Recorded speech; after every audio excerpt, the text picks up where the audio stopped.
Baik. Nah, dapat jelas. Baik. Baik. Yang terhormat rekan-rekan media, terima kasih atas kesediaannya setelah tersebut sampai malam. Rekan-rekan media, pada kesempatan malam ini, tim penyidik Kejaksaan Agung telah melakukan penyidikan dalam perkara dugaan tindak pidana transfer leasing oleh PT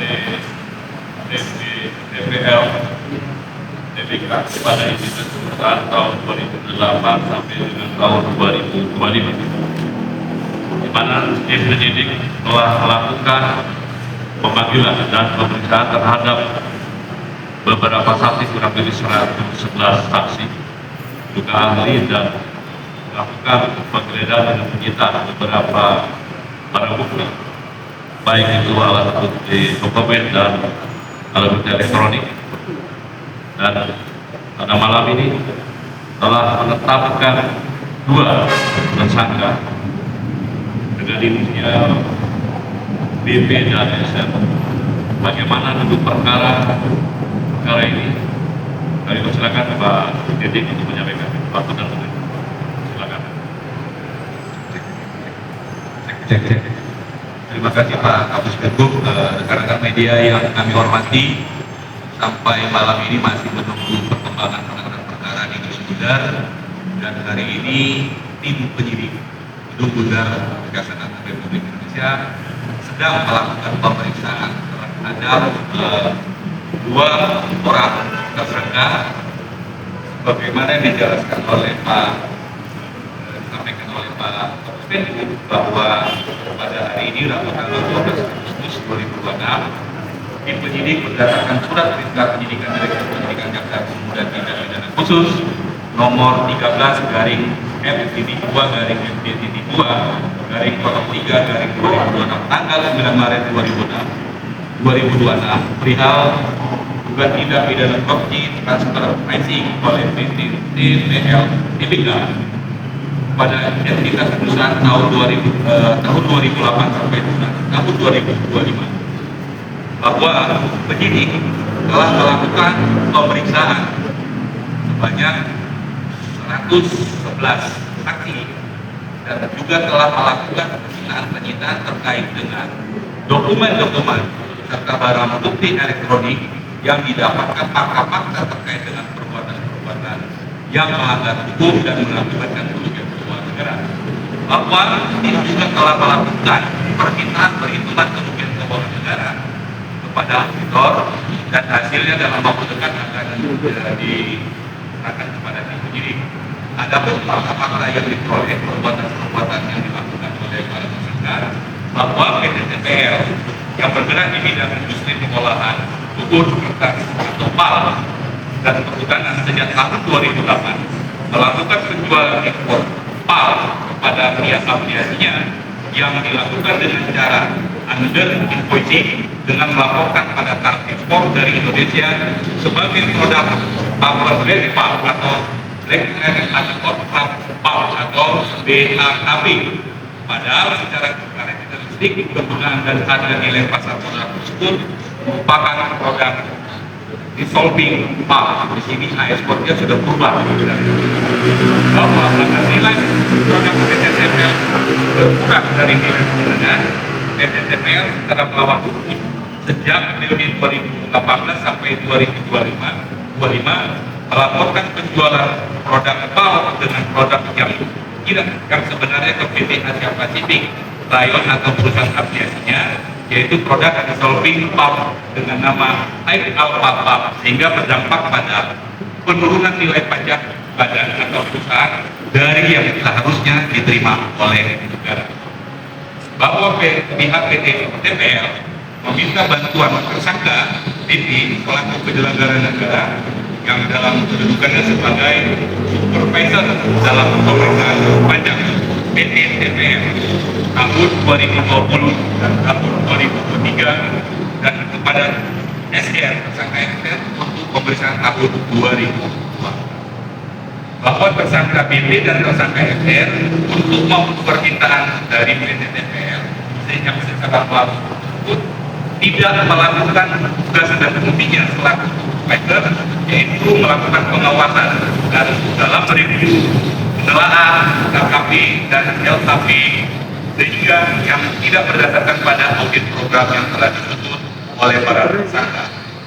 Dan atas perbuatan tersebut para tersangka telah menerima beberapa sejumlah uang dari PT TPL. Bahwa perbuatan pihak PT TPL bersama-sama dengan para tersangka mengakibatkan penurunan pendapatan negara yang tidak sebagaimana mestinya dan mengakibatkan kerugian keuangan negara. Bahwa untuk kerugian keuangan negara dalam perkara ini masih dalam proses perhitungan oleh tim auditor, dan sementara dari hasil penyidikan kami diperoleh sementara nilai kerugian sebesar 2 triliun rupiah, dan nanti hasilnya secara resmi akan diberikan oleh tim auditor.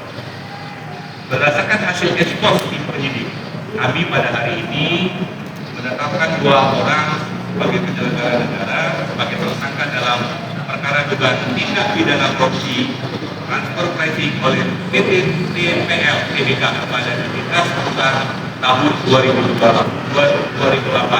sampai dengan 2002, yaitu berdasarkan surat penetapan tersangka Direktur Penyidikan Jaksa Agung Muda Tindak Pidana Khusus nomor TAP 46 garing F.2 garing FT.2 garing 08 2026 tanggal 12 Agustus 2026 dan nomor TAP 47 tanggal 12 Agustus 2026, bahwa para tersangka tersebut disangka melanggar primer pasal 603 junto pasal 20 A atau C Undang-Undang Nomor 1 Tahun 2023 tentang Kitab Undang-Undang Hukum Pidana junto pasal 8 junto pasal 18 Undang-Undang Nomor 31 Tahun 1999 tentang pemberantasan tindak pidana korupsi junto Undang-Undang Nomor 20 Tahun 2001 tentang perubahan Undang-Undang Nomor 31 Tahun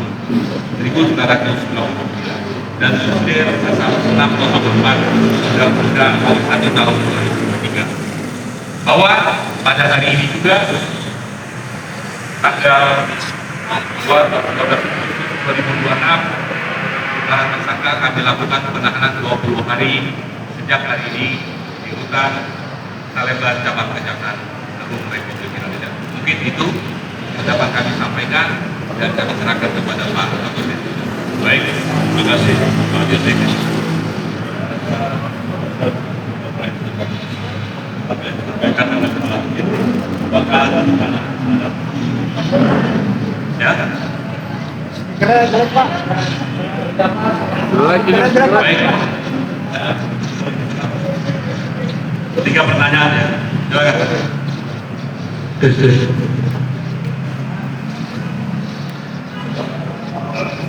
Kok bunyi sih? Bunyi resak-resak nih. Resak-resak Pak. Resak-resak bunyinya ini nggak bersih. Mic-nya suara resak-resak.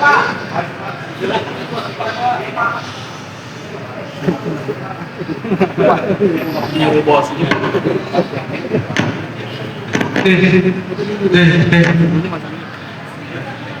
Ya Pak, saya dari Pak ini kasus ini sudah berdasarkan laporan awal dari Pak Mendik Purbaya atau gimana Pak?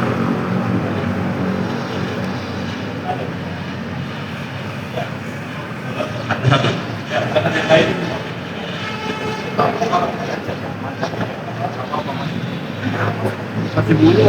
Resak-resak Bang. Ini. Oh, hati-hati. Oh, pelan-pelan Bang.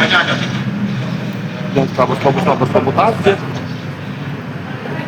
Terkait penurunan nilai pajak kita sudah ada feedback kepada pihak negara atau pihak dirjen pajaknya itu nilainya berapa, dan ini kan ketika per tahun ya pajak-pajak akan tahunnya itu nilainya berapa, sama peraturan penyelenggara negara kan biar apa yang ditetapkan yang lain.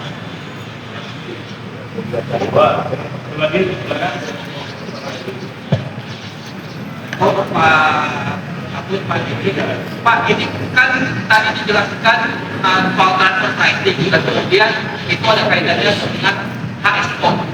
Permasalahan HS code ini juga ini tentang dalam penyidikan. Tidak itu terutama menyangkut tentang komoditas emas yang pernah Pak tadi juga waktu itu jadi direktur penyidikan. Nah, kali ini kan terkait dengan pengubahan HS code untuk komoditas kertas.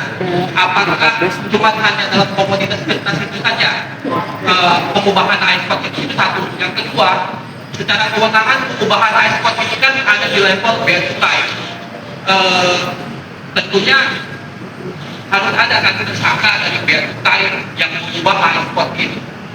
Apakah nanti ke depannya juga memang penyelenggara negaranya dari pihak atau dari pihak otoritas yang punya kewenangan mengubah HS code itu? Saja Pak.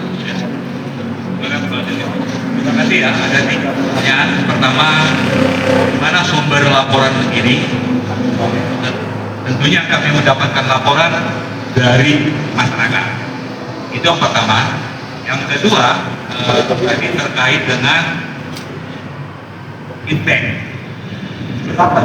Feedback yang diterima oleh petugas-petugas ini, yaitu setiap tahun mereka melakukan pemberian kepada petugas atau tersangka itu untuk merubah pola perhitungan pajak, dan dia tidak melakukan tugas sebagai manusia. Jumlahnya itu yang kami nanti per tahunnya akan terjadi perbedaan nilai yang diberikan nanti dalam dakwaan nanti akan terungkap di persidangan. Kemudian perubahan HS code yang di dalam laporan yang mereka dalam komoditi ekspornya ini, tentunya ini masih dalam tahap pendalaman. Rangkaian perubahan ini sejak tahun 2008 sampai dengan 2025, dan ini masih dalam pendalaman penyidikan yang kami lakukan terkait dengan pihak-pihak lain yang terkait dalam perkara ini dan mungkin dapat dimintai pertanggungjawaban pidana. Mungkin itu yang dapat kami sampaikan. Yang seperti kami sampaikan tadi, bahwa pasal 603, primernya 603 itu pasal 18, itu pasal 20 Undang-Undang Tindak Pidana, dan pasal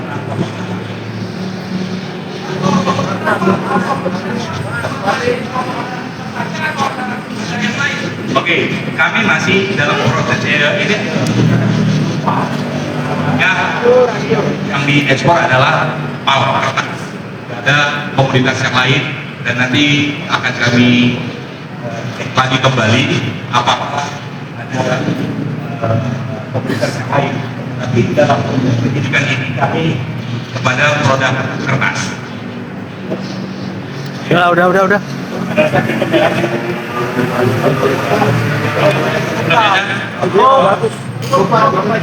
Besok ganti speaker, Pak.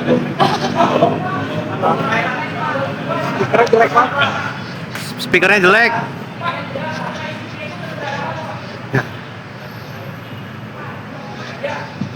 Dan negara luar tentunya dalam proses ini kami luar negeri, yaitu daerah Makau. Ya, oke ya.